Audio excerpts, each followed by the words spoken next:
Menurut saya putusan ini cacat hukum dan cacat prosedural. Kenapa dia cacat hukum dan cacat prosedural? Yang pertama adalah tadi sudah disampaikan, kedudukan si pemohon ini tidak memenuhi syarat sebagaimana aturan baik Undang-Undang Mahkamah Konstitusi maupun peraturan Mahkamah Konstitusi sendiri. Sebagaimana dia menolak tadi disebutkan Bang Rizal Ramli, Pak Gatot, dan juga saya mewakili ada 8 atau 9 orang anggota DPD yang mengajukan gugatan presidential threshold itu. Apakah keputusan ini bisa dilaksanakan? Menurut saya tidak bisa dilaksanakan. Non-executable. Tidak dapat dilaksanakan. Tidak bisa dilaksanakan. Kenapa ini tidak bisa dilaksanakan? Ini saya berpandangan karena Mahkamah Konstitusi itu tidak diberikan mandat oleh konstitusi kita untuk membentuk norma. Putusan itu menambah norma. Putusan itu kan menambah norma yang selama ini ada minimum umur 40 tahun ditambah yaitu yang sedang atau telah menjabat ya, pejabat publik yang dipilih seperti itu. Berarti kan menambah norma. DPR sedang reses. Artinya kalau besok Pak Prabowo, ini kita berandai-andai ya, kalau besok Pak Prabowo itu tetap dengan Gibran, artinya cacat itu. Cacat prosedural dan cacat syarat belum terpenuhi buat Gibran. Karena putusan Mahkamah Konstitusi itu tidak serta-merta bisa dilaksanakan.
Bismillahirrahmanirrahim. Assalamualaikum warahmatullahi wabarakatuh. Pak GN, Bang Bahtiar, Prof Rahmat, Prof Hafiz, Edi Mulyadi yang beberapa hari yang lalu baru bebas dia. Iya, bebas murni. Karena kasasinya jaksa ditolak oleh Mahkamah Agung. Udah mulai kencang lagi dia seperti itu. Saya ingin mulai saja Mas Hersu ya. Tadi kan Repli udah bicara panjang lebar ya. Ada beberapa hal. Yang pertama, menurut saya putusan ini cacat hukum dan cacat prosedural. Kenapa dia cacat hukum dan cacat prosedural? Yang pertama adalah tadi sudah disampaikan, kedudukan si pemohon ini tidak memenuhi syarat sebagaimana aturan baik Undang-Undang Mahkamah Konstitusi maupun peraturan Mahkamah Konstitusi sendiri. Sebagaimana dia menolak tadi disebutkan Bang Rizal Ramli, Pak Gatot, dan juga saya mewakili ada 8 atau 9 orang anggota DPD yang mengajukan gugatan presidential threshold itu. Yang kalau kita ukur dengan jumlah jauh lebih besar anggota DPD.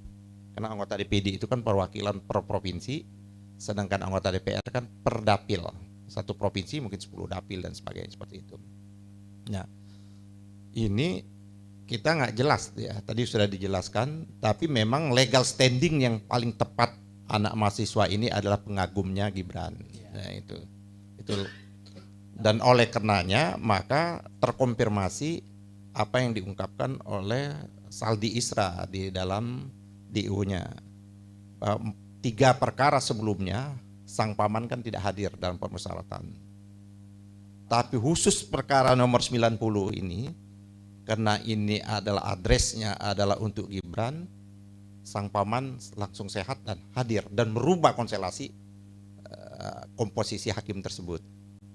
Nah, jadi menurut saya ini adalah putusan yang cacat betul seperti itu, baik cacat secara moral maupun cacat secara yuridis. Itu yang pertama.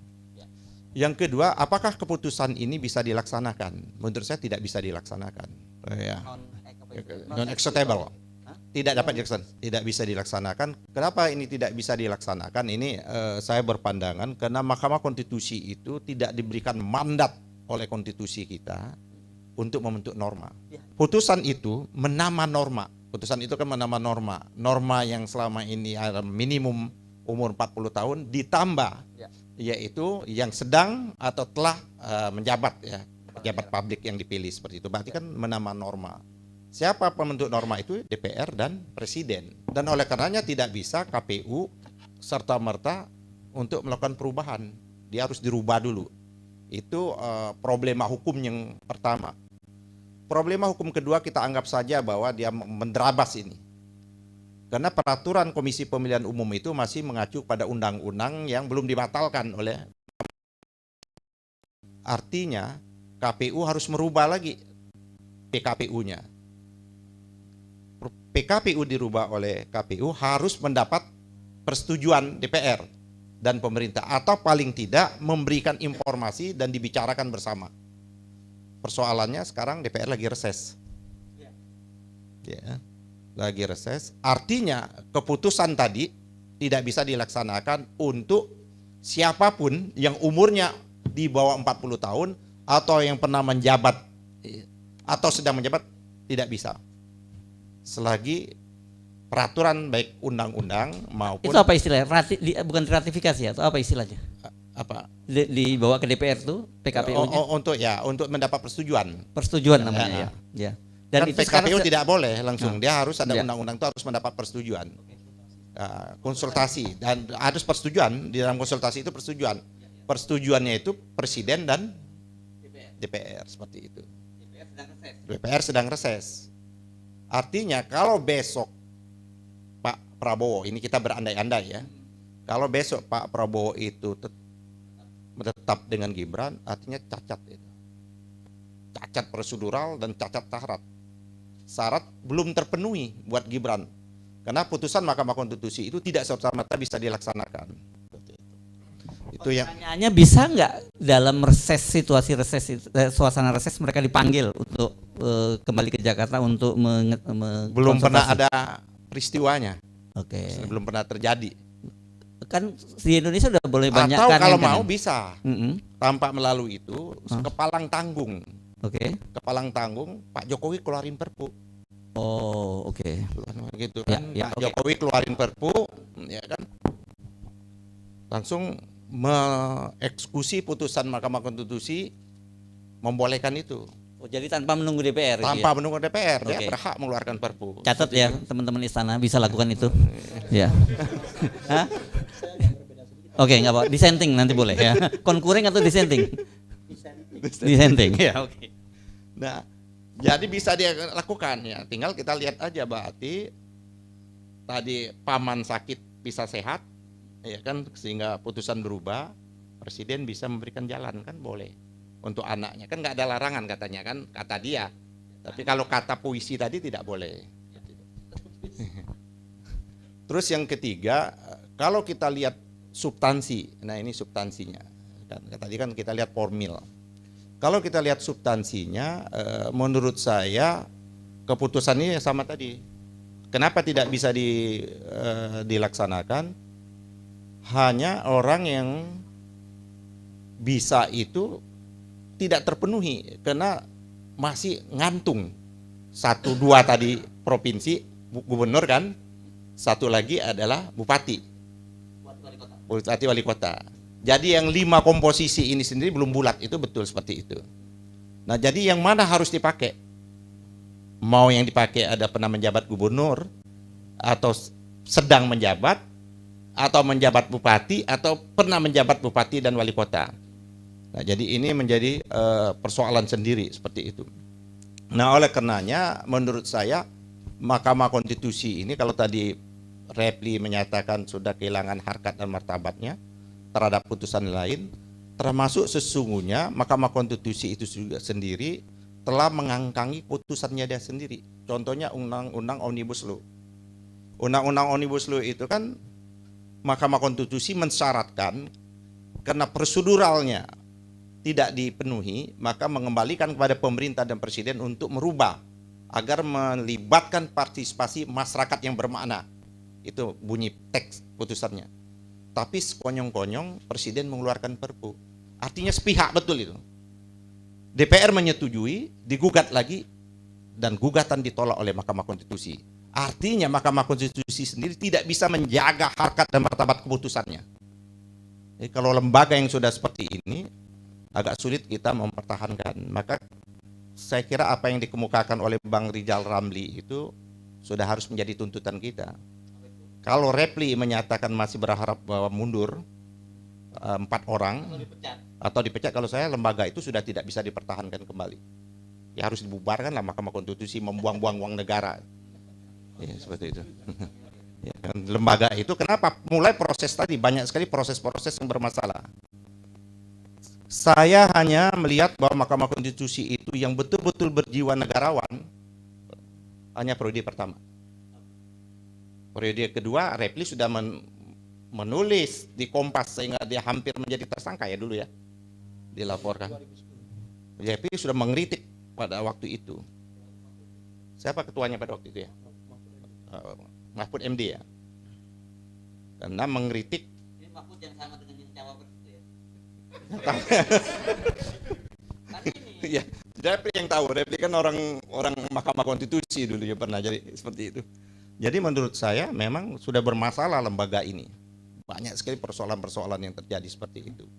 Bagaimana dia juga mendapat bonus. Jangan lupa nih, Bang Repli. Mendapat bonus perubahan undang-undang MK. Iya kan? Pensiun dia tampak lagi proses pemilihan 5 tahun, dia langsung nyelondong menjadi 70 tahun seperti itu. Jadi menjadi persoalan tadi, timbullah persoalannya si Aswanto kan. Aswanto itu saya menurut informasi, nah ini bocoran. Menurut kawan-kawan Komisi 3, Guntur ini bukan untuk menjadi datang ke DPR itu untuk dipilih atau ditunjuk jadi hakim konstitusi, mengantarkan surat dari Mahkamah Konstitusi ke Komisi 3 bahwa kami sudah tidak lagi periodisasi 5 tahun, maka kami umur 70 tahun. Langsung seketika ya sudah kamu aja yang jadi hakim konstitusi. Dia apa sebelumnya di jabatan? Sekjen. Bukan sekjen, dia panitra ya, sekjen betul, sekjen Mahkamah Konstitusi. Nah ini jadi memang udah proses rekrutmennya sudah nggak bisa dipertahankan lagi.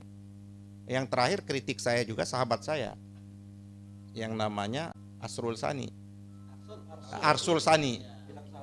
Ya kan, Arsul Sani ya, karena ada persoalan ini kan. Pada waktu periode kami dulu tanya itu Saldi itu, kami aja tidak boleh, kami membentuk tim. Pada waktu kita mau menyeleksi, kita membentuk tim namanya tim ahli. Termasuk satu di antaranya ada Saldi Isra menjadi tim ahli untuk menyeleksi calon-calon hakim konstitusi itu. Kami tinggal hanya setuju atau tidak setuju. Nah pada waktu itu ada sahabat saya Dimyati, bukan Dimyati, yang sekarang menjadi anggota DPR dari PKS, dia yang dari Nata Kesuma yang dari Banten, dia mau maju menjadi anggota Mahkamah Konstitusi, hakim. Pada waktu itu kita minta anak mundur dari DPR atau maju. Akhirnya dia menarik diri, tidak jadi mencalonkan menjadi hakim konstitusi. Nah sekarang kan dia memilih diri dia sendiri. Ini menjadi problem itu. Makanya menurut saya sudah kita tidak mungkin lagi kita pertahankan. Dan Hakim Aswanto jangan salah dipecat karena dia dianggap yang anggota dipilih oleh DPR, tapi justru banyak sekali ya mengubah undang-undang membatalkan itu ya. Saya juga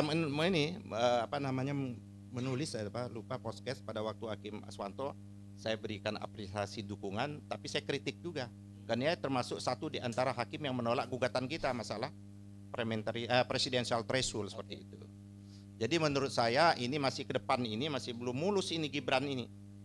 Belum mulus, dia belum bisa dilaksanakan. Dua saja. Dari sisi hukum ya, Ya, kita belum ngomongin politiknya ya. Ya, dari sisi hukum tetap saja keputusan ini cacat prosedural, cacat hukum, ya kan, batal demi hukum, jadi tidak bisa. Yang kedua, tidak bisa dilaksanakan, dieksekusi. Kenapa tidak bisa dieksekusi? Kedua, putusan tadi yang konklusi putusan itu berbeda-beda, ya kan, dua hakim.